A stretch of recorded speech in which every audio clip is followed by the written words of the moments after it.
Alright, chapter 7. This one's, kind of on the longer side, and, yeah, forgot. Previously on Empress Theresa, I'm a shark. I'm a sharky, sharky, sharky, sharky, sharky, shark. and that's it. Alright, it was just a recap of a recap, nothing else to really say, yada yada, famine, famine, blah blah blah. It's a long chapter, I just kind of want to get it over with at this point. Alright, chapter 7. I walked into a small meeting room on the ground floor. Four television cameras placed at different angles were pointing at a small table with two chairs. The table held a large loose leaf binder, a pitcher of water, glasses, notepads, and pens. Besides the camera crew, there were 12 government people and two hotel staffers. There were no other guests, although thousands of highly placed people had called, asking to be invited.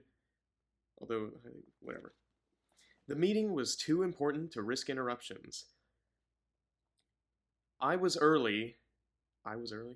I was early, and Blair was not there. He was probably caught in the bathroom.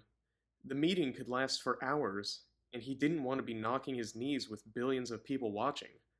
Well, I was glad to be alone, to get people used to seeing me standing there without talking. One of my BC professors was commenting one day about this and that. He mentioned how it annoyed him to see the talking heads on television keep talking all the time like they had something important to say. They just lowered their credibility. I was determined not to speak unless necessary, and when I did, people would know I was saying what I believed. I walked up to the table and stood there. After a moment, I opened the loose leaf binder. It contained my Mission Impossible file. My eyebrows went up in surprise. Then I resumed my gaze at the entrance I thought the Prime Minister would use. The whole world was watching. My hair had dried and flared out in that magnificent mane that oohed and awed everybody. My green outfit was modest, only 5 inches above the knees, and with not much cleavage, but didn't hide my well-tuned figure. All right, my chest and butt were well outlined. I come back after a week. Like our freaking network went down at work for me to read this. Oh yeah, by the way, my outfit was very modest except for the fact that it showed my figure and my chest and butt and my nice hair and everything. So much for why do I bother at this point? Just whatever. Well outlined. There. Yeah, very professional outfit by the way, but whatever. I got like 20 pages to read. I can't get caught up on this. There. I said it. So call the police. Was I conscious of the effect I had on viewers? Everybody I knew, everybody knew I was, or I would be sitting down. I could imagine Steve grinning from ear to ear. Because you got like a freaking pervert of a boyfriend? I glanced at a TV screen. It showed my magnificence in full-length profile. The technicians started grinning. They knew, and they knew and knew that I had that I they knew and knew that I knew. They knew, etc. Whatever. That's a weird sentence. I struggled to maintain an innocent expression, but the grin worked its way out. I couldn't help myself. I had to say it. You should see the little black nothing dress I had on the first time Steve entered my dorm room. Our frickin' innocent little Catholic girl, everybody. A great representation of the religion, right? I apologize to all my Catholic viewers watching there. Poach Teeth, if you're listening in on this, I apologize in advance. Thank you for the thumbnail on chapter 3, I think it was. And you see the little black nothing there, the first time they came into my room. The technicians and government men all laughed. Who could blame me for taking a once-in-a-lifetime opportunity to flaunt it to the world? While I posed, Blair came in the same entrance I'd used and walked to the other side of the table. Good evening. How are you? He asked. Fine, I answered with a warm smile. Blair indicated my seat with his hand, and we both sat down. He waited a few seconds to let me settle my stuff in. I spoke first. We made it to the big end. We made it to the big leagues. Think they're watching in China? Mostly. Or I spoke first. I'm getting myself distracted. I'm getting distracted by her beauty and magnificence. I spoke first. We made it to the big leagues. Think they're watching in China? Most likely. I am told 4 billion people are watching this. Too bad we can't sell tickets. It must drive celebrities crazy. You say? They would kill for an audience like this. I don't even care. Despite the fact that I'm flaunting it to the world. He laughed, and so did I. He was relieved. My personality was coming out, and it was something he could work with. I called your room, but you were on the way down. I don't think you're a space alien, he said with a smile to show he was kidding. I'm not so hard to get along with. It was a weak thing to say, but I couldn't think of anything clever. I talked with President Stinson. I don't know who's talking right now. I talked with President Stinson.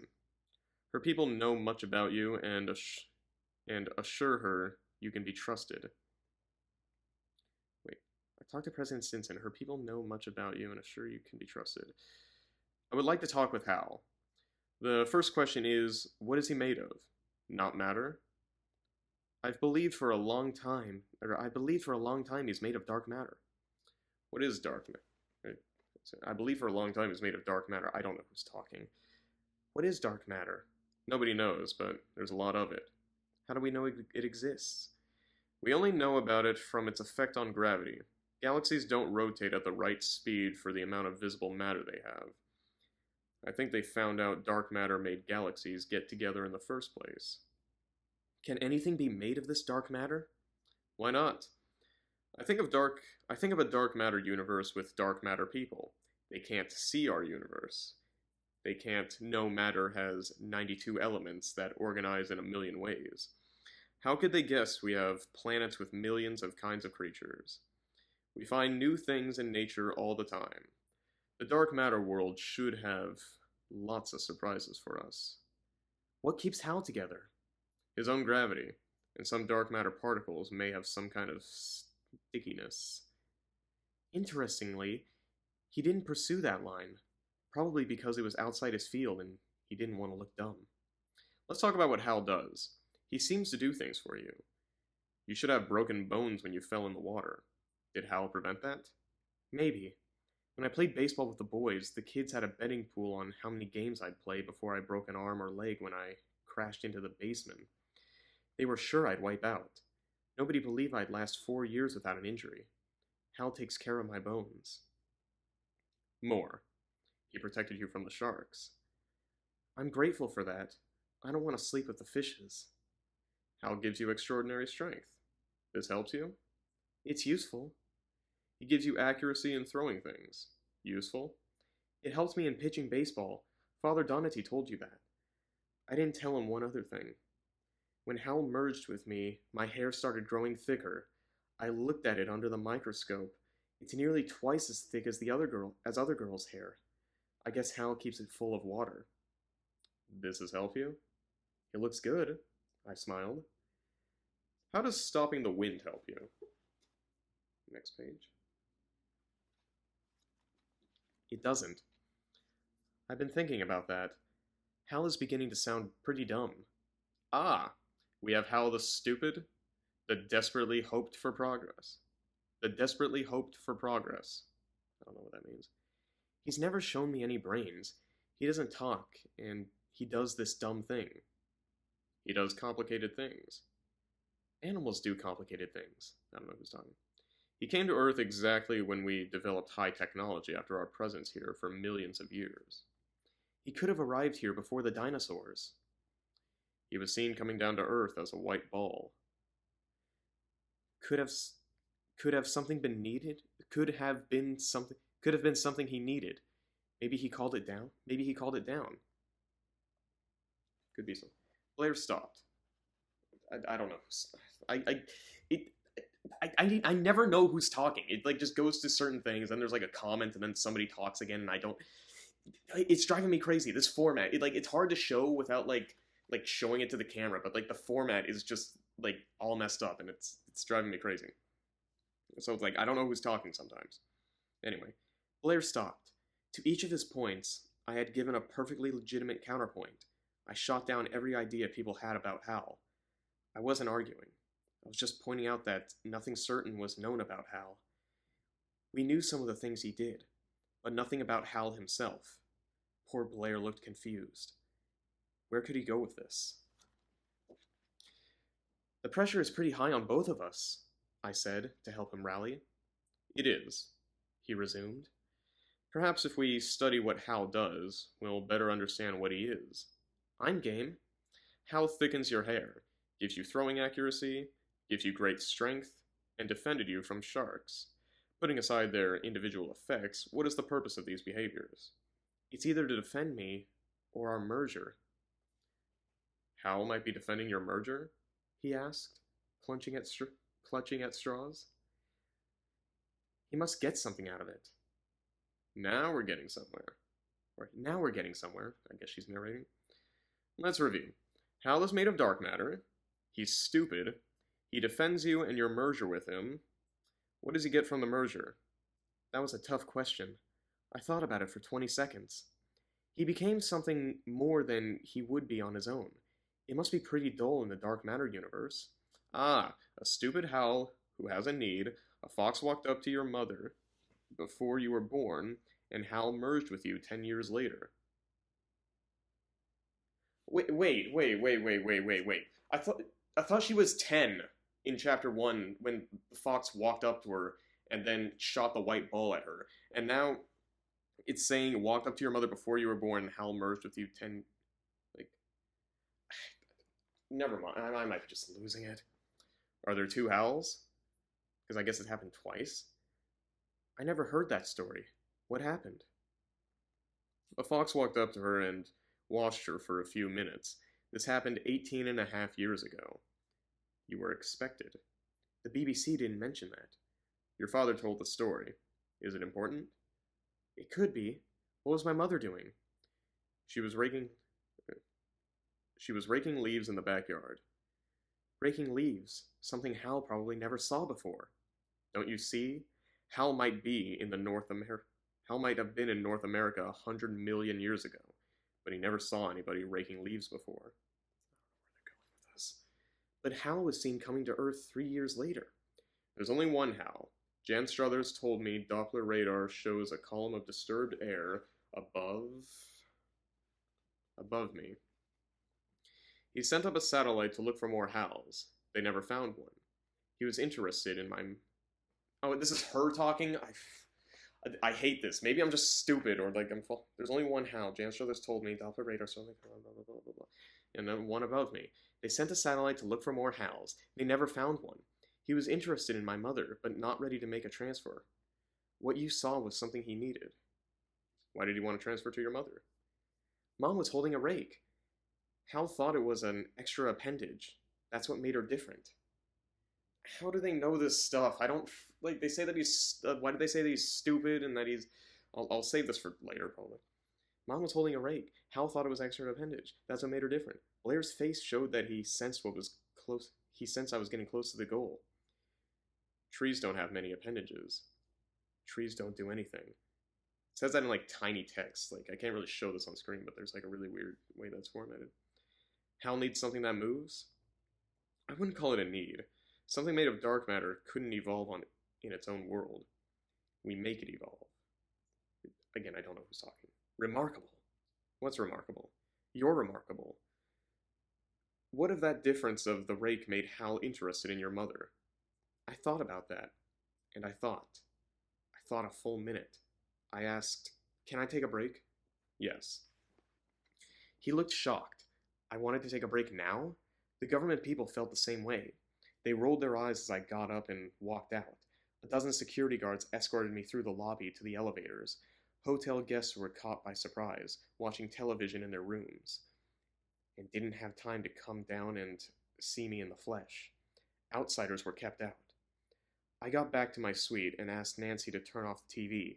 I needed silence to think things out. It was an hour and 15 minutes.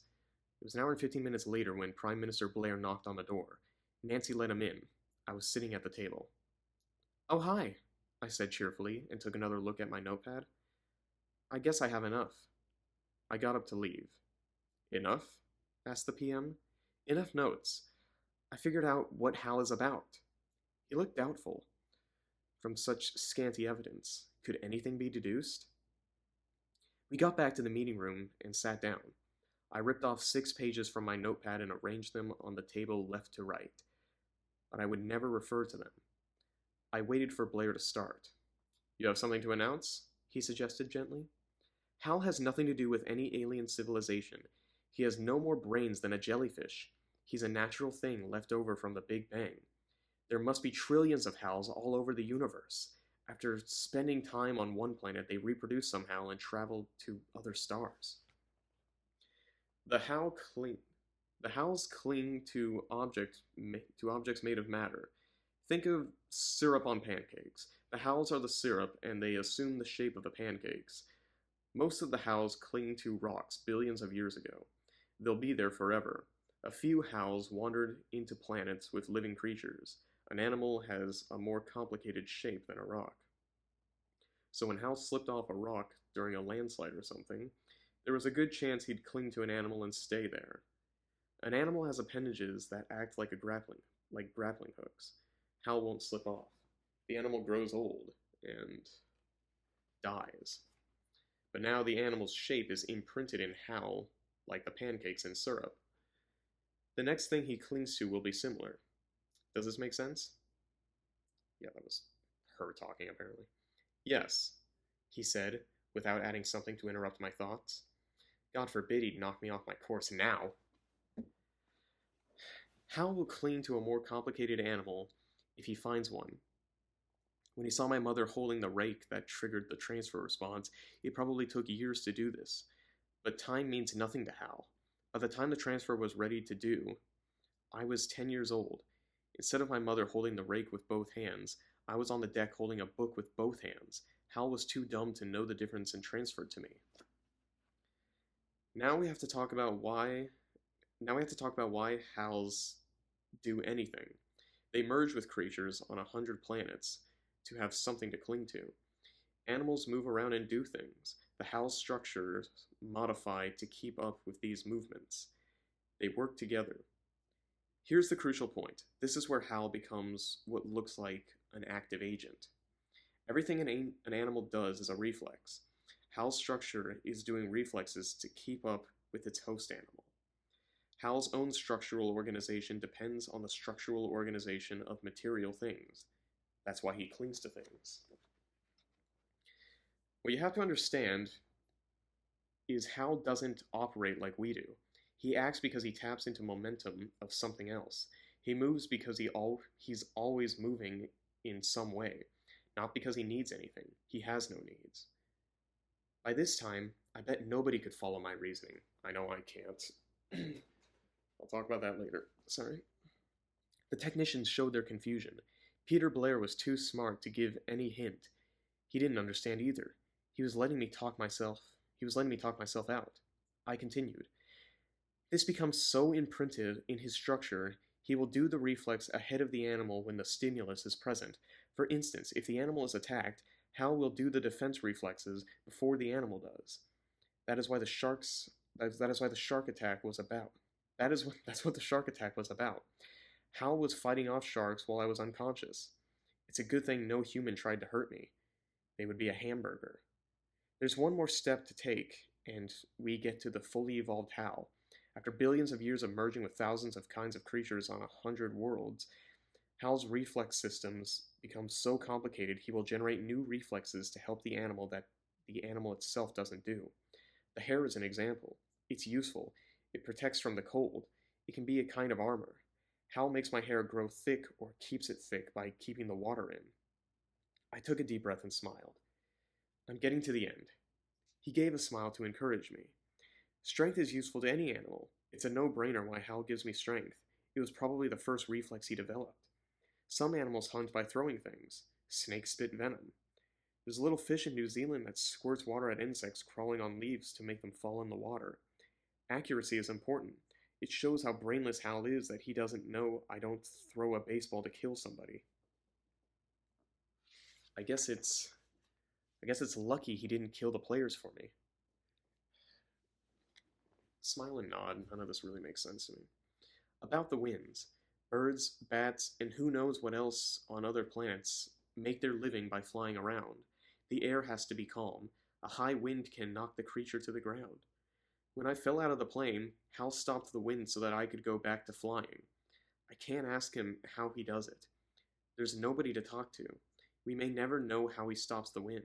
The problem is, he never developed a reflex to bring the wind back. There was no reason to. I stopped. Blair remained still. Could that be all? Could that be all? Was there nothing to be done? No. The tone of my voice was not expressing hopelessness. I was calm. I was expectant. I was waiting for him to say something. He smiled, and so did I. But that's not the end of the story? He suggested. No. The bad news is Hal is brainless. I can't communicate with him. The good news is he has no resistance to change. It might be possible to control Hal by manipulating his reflexes. It would be very difficult. If you can do that, what could you do? I don't know. There may be no limit to what I can do. That was not what the PM wanted to hear. He was silent. I could see his concern. The situation had changed. Up to this point, it was about what Hal did. Now it was about what I did. I suggested. Or we could set up a community to take over. He liked that even less. I said, "You want to take a break?" Yes. Neither of us moved. He, because it was up to the lady to move first, and me, because there was something wrong. I thought, shouldn't he be satisfied with the way the meeting turned out?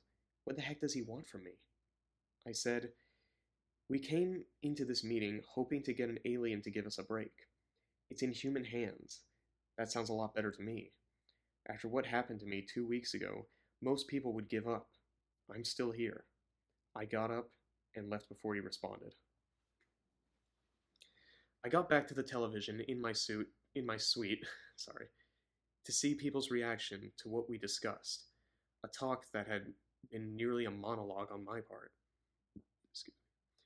Many people couldn't follow the train of my thoughts.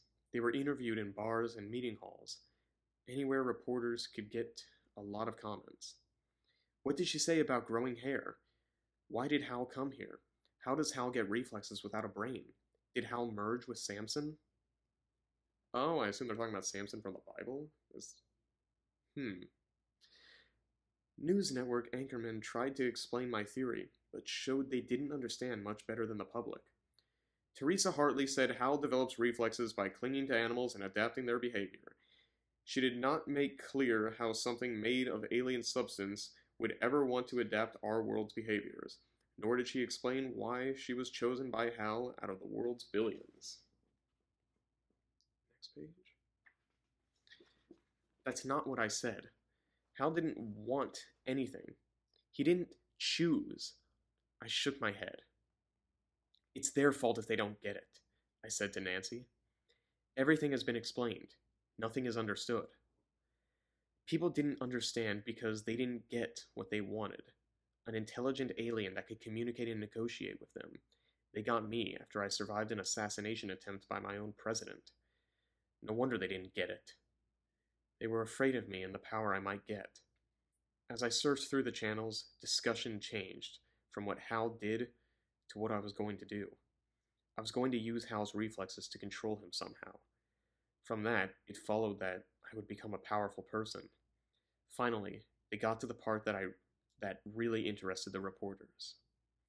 My offer to share power with a committee. The media loved political controversy and speculated in detail. All it did was add to the confusion. How do you organize a committee? Asked an anchor. Do we have one representative from each country like the United Nations? Then we have a paralysis. The small nation majority will favor small nation actions. The larger nations won't help out. A Security Council would disenfranchise smaller nations. You can't equalize unequals. The committee will presumably meet with Theresa Hartley, who is an American. Many nations will object. It's not like the United Nations that meets in New York with no government presence. Theresa and the committee will be the government. With Hartley, the most important member, it will be an American government. That will be unacceptable to many. Complications and complexity. I knew I was near confusion with all being discussed. It soon got much worse. I changed to the biggest international media circus of all. CNN. International Media Circus. Based. Anyway, sorry. CNN said it was doing an unscientific telephone call poll inviting people to vote on whether they wanted a committee in charge of Hal or me alone. Telephone numbers were posted on the screen. One member for Theresa Hartley alone, another for committee. The voting was tabulated according to the committee of the phone call's origin. Voting numbers were also shown on the screen. As CNN continued to promote the poll, numbers rapidly climbed. We have 368,000 votes from the United States, with 76% in favor of Hartley going alone. No surprise there. They trust one of their own. In Europe, we have most of the Western Europeans leaning towards a committee with the interesting exception of Italy going for Hartley.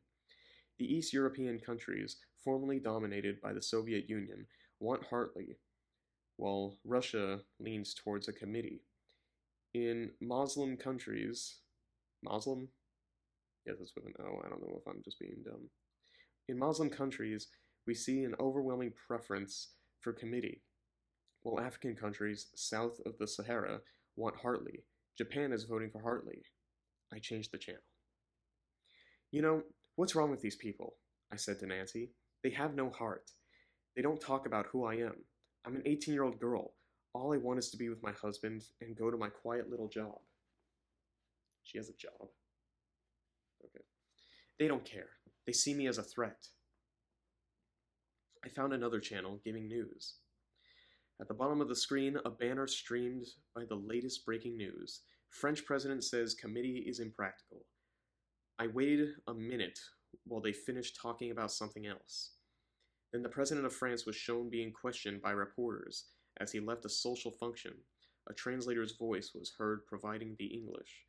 Monsieur President, do you approve of Madame Hartley's committee? It is not practical. We are not talking of the United Nations, where thousands of people are needed to do something. Hal can do something alone. This is power on a new level. A committee in control of Hal would be a target for every terrorist organization. I believe nobody will want to be on the committee. We would need to surround each member with an army. Then how can Madame Hartley control Hal alone? She will have to be hidden where 1,000 assassins can't find her. My heart sank. The world no longer made any sense at all. The French president was right. There was a new order coming into the world that would bring a new response. All power-hungry groups would combine their efforts to either bring me under their control or kill me. It was madness, but terrorists were not known for rationality. I changed back to CNN. The anchorman was interviewing a guest about the French president's pessimistic thoughts. The anchorman interrupted. We take you live to the meeting. Prime Minister Blair was seen sitting at the table where we met. He sat rigorously with a frown. He was angry. The Prime Minister appears to be upset. It may be he did not appreciate the remarks of the French president. I knew that had to be it. An hour and a half had passed since our last break began, and there he sat, madder than a mama bear protecting cubs. He wanted me to return. I got up and went to the elevator. I wished it would go below the ground floor and sideways to some place where I could forget all this insanity. I walked through the lobby, past the security people, hotel guests, and the one permitted television crew. Most of them looked as sad as I was. I got to the meeting room and dropped my bottom in the chair. The PM wore the most sympathetic look he could muster.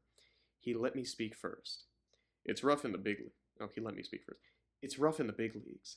I didn't do anything, and people want me dead. It's wrong. Why do people do the wrong things? People who have no conscience think everybody lacks one. They fear you. You can't kill me if you can kill me if you want. Hal will just move to somebody else. It could be anybody. Hal won't know the difference between Joan of Arc and Adolf Hitler. You want to try your luck? Lord, no.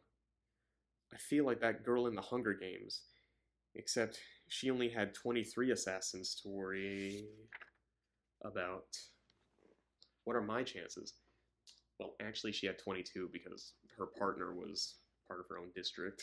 Sorry to be a dork. What are my chances? There is a good chance. Every nation will surround you with its best security people. I assure you we will. Yeah, well, if I don't get results soon, I'll be first to go. What will you do? I'll go on as long as I can. Maybe it'll give me 2 months. Congratulations, courageous. I can't read. Courageously spoken. At that moment, I won the world.